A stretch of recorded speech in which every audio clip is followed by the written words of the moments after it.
In this video, I'm going to help you to understand and fully eliminate procrastination for good. And what is procrastination? Well, procrastination comes from the Latin verb procrastinare, which means to put off until tomorrow. It also comes from the Greek word akrasia, and akrasia means doing something against our better judgment. So if you're putting something off until tomorrow and you're doing something against your better judgment, what this now starts to do is this is what's called procrastination. And it creates an avoidance pattern, an avoidance cycle. And the only problem with that is the more that you avoid the things that you want to do, or the more you avoid and put off the things you know you should do, the stronger you reinforce that pattern in your nervous system, and the stronger it gets as something you have to overcome. Now, I remember years ago, I used to procrastinate. I would put off all the things I wanted to do, all the things I knew that I should do, and I did that for such a period of time. All that did for me, I can tell you, is it increased so much self-doubt, it increased so much fear inside of me, and it increased so much unwanted negative emotional states that it made me very, disappointed with myself. And so I had to change that, right? And so what I've done is I've learned to learn why do people procrastinate, and then I've come up, like today, you're going to find out, I'm going to show you a set of steps to follow so it would make it impossible for you to procrastinate any longer. You should know this about procrastination. Procrastination means taking your time, which is your most valuable asset. Your time is your life because your life is made up of time. And so it's taking your time, your most valuable asset, and it's putting it in the bin and it's throwing it away. And I don't suggest you do that anymore because I don't know if you've read the book by Bronnie Ware, which is called The Top 5 Regrets of the Dying. And in that book, she was a palliative nurse. She talked about how she was a nurse and she would interview people, and they said the top regret was everybody wished they had the courage to act on what they wanted. And so, you know what's worse than, the pain of taking action is the pain of regret. So we want to overcome that. Now, why do people procrastinate? Well, the brain has a need, so it has a need to avoid pain and a need to gain pleasure. Your brain is always looking to do that. If you're avoiding certain tasks or avoiding doing certain things, then that's because your nervous system is associating pain to those tasks or those actions. That's what's happening. Now, the problem for most people is they're not aware of the tasks and they're not aware of the thought processes that are controlling their behaviors. Now, you've got to get clear on what that is, what those tasks are. And if you're associating pain to these tasks or these actions, what it's actually doing is when you think about those actions or those tasks, it's triggering unwanted emotional states inside of you. And there's reasons for that. So here is the first reason as to why you're associating pain currently to this action or task. One of the reasons is because you simply don't value it enough. The two biggest forces that control your behaviors are your beliefs and your values. And if something isn't important to you enough, you don't do it. If cleaning your house is not important enough to you, you're going to put that off. If anything's not important to you in your life, you're going to put it off. So really, you got to get clear on what is most important to you in your life, because your decisions are based on what's important to you. That's so important to know. Now, the other reason why you wouldn't be taking action on that thing is because you have limiting beliefs about what doing that task or what that action means. You have limiting beliefs about that task or action. An example of this is you're like, oh, I don't want to take action on this element of my business because it's not going to be perfect. So you have a belief that things have to be perfect for you to execute on them. Now, the only problem with that is perfection is actually the lowest standard you could ever have because it can never be met. There is always another level to which you can do things. There's always another standard. So it's not about hitting a standard for perfection. It's about doing your personal best. That's what it's about. And if you do your personal best in every moment of your life, that will lead to your next best moment. Other limiting beliefs people have is, oh, I'm not good at this, or I'm not smart, I'm not intelligent.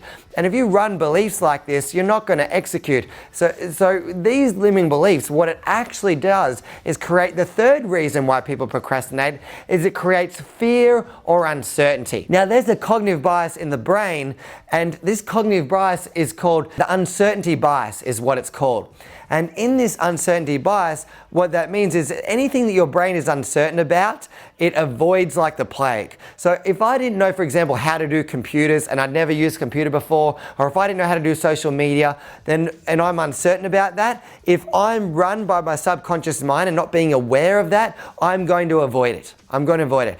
If you're fearful of doing Facebook Lives, you have to ask yourself, whatever that task or action is, what is it that I'm fearing here? What is the worst case scenario that I'm fearing by not taking action on this task or this thing? And if you can get clear on what is the worst case scenario that your brain is trying to avoid, all you need to do then is come up with a belief system and be okay with that worst case scenario. For example, if you said, oh, well, I don't want to do this Facebook Live because then people might judge me and might think negative things about me. Well, if you can ask yourself there and go, okay, well, what's the worst thing? They could think that I'm bad, or I'm not good, or that I'm whatever it may be. If you go, well, come up with a belief to be okay with that. For example, everybody's perceptions about me are a reflection of how they see themselves, and if people are choosing to see me in a negative way, then that's their opinion, not mine, and your opinion is more important about you than others, then that's a way to win. Now, this is how to overcome procrastination, right? I'm going to give you 6 steps. Here's the first step. The first step is you have to be aware of what is the thought or the fear or the belief that you have that is stopping you from executing. Was the thought, the fear, the belief, or the story that is stopping you from executing, and write it down. Write it down. Now that you've got aware of what that thought pattern is, now the second step you need to execute on is you need to write, what are the past negative consequences? What does this cost me not taking action on this all the way in my past? What does this cost me in my past? What does it cost me in my health and body? What does it cost me in my relationships? What does it cost me in my finances? What does it cost me in my business or career? What does it cost me emotionally? What does it cost me in the things that I haven't been able to contribute to, the social causes because of not executing on this thing? What does it cost me in the past? All right, and write all that down and do it to a powerful emotional song. The third thing you should write down is, what are the future negative, painful consequences if I don't act on this thing now? What is it going to cost me in the future in all of these areas of life? In the same areas of life, what is it going to cost me? Now, the fourth thing that you must do is you've got to make a decision as to why you must take this action or why you must do this task. And it's like a declaration or a decision. You write a paragraph on why you must do it, and you just write a decision from your soul why you must do it. Because it's going to give me this life. Because it means I'm a leader. Because it means I stand for something. Because it means I've made a positive contribution to humanity. Because it means that I will be leaving a positive legacy for the planet. Whatever it may be, you've got to turn. The difference in people's lives is a matter of turning your shoulds into musts. So I just decided what I would no longer tolerate in my life anymore. And if you make a decision, I'm no longer going to tolerate this shit. I'm not going to tolerate this junk. I'm not tolerating this. This is my decision about what I'm committed to living and being as a person, as a spirit, and why I must do this task.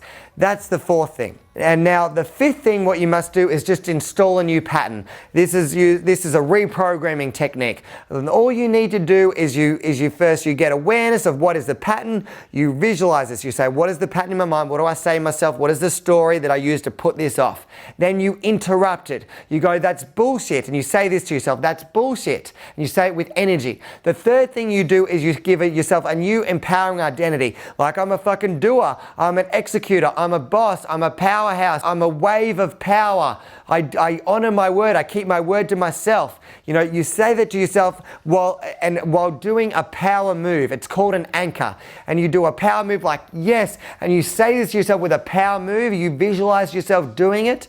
Okay. And once you've done that, right, then you imagine yourself doing that task, doing with absolute certainty, saying that powerful thing to yourself. And then the last thing, all you need to do is celebrate celebrate as if it's already done, and you start thinking about all the positive changes it's created in your life, all the positive things it's done for you, all the results, and you start celebrating like crazy, and you just repeat that. If you do that, like say 3 to 5 times, you're gonna go, this pattern is done. And then after that, all you need to do, step number 6, is schedule it. Schedule when you're gonna do that task or action. Tell somebody else that you respect, someone's opinion you respect, and then you are forced to follow through. That is the 6 magical steps to overcome procrastination. This is the best science of change that you will find. So if you know somebody who would love to hear about this, someone that needs to get rid of procrastination, what I'd love you to do is press the like button, or leave a comment down below, or press subscribe,